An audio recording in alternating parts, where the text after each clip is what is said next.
I just went to the hardware store and got some pipe to hang weights off of and U-bolts to hang the pipe. And just want to say thanks to my buddy Matt that works at the hardware store, in case he ever sees this. And now we're going to go home and try and put it together. Alright, quick video on the 19.9 today. I just got back from the hardware store where I bought pipe and U-bolts to make my belly weight system, and it took like literally 2 minutes to make this.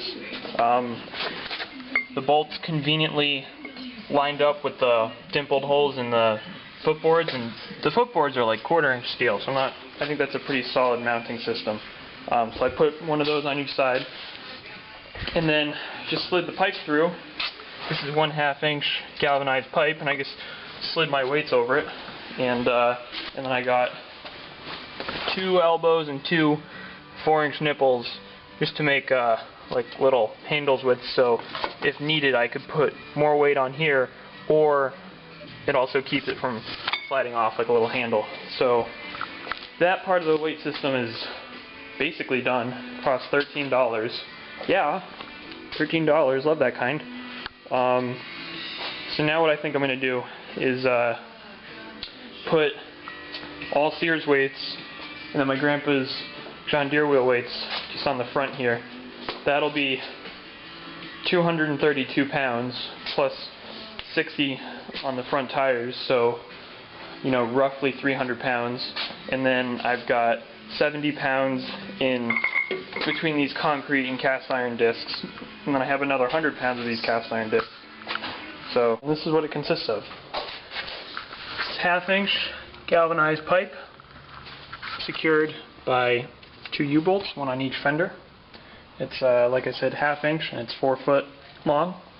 And then what I did is I got a 90-degree elbow and a 4-inch nipple just to use as a retention, and also I could stack additional weights on there if necessary with longer pipe. It took about 2 minutes to put on, which I'm very pleased with.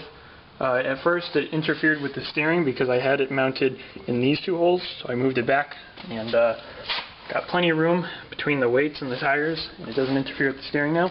The only thing I'm slightly concerned about is the pipe is kind of bowed a little bit, but it's just because there's a bunch of weight on it.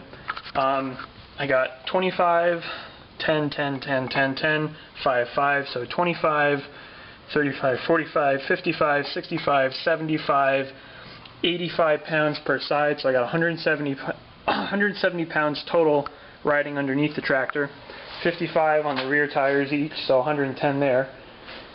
And then I have, this is just a mock-up, this isn't complete yet, but I'm going to run a set of John Deere cast iron 50-pound wheel weights.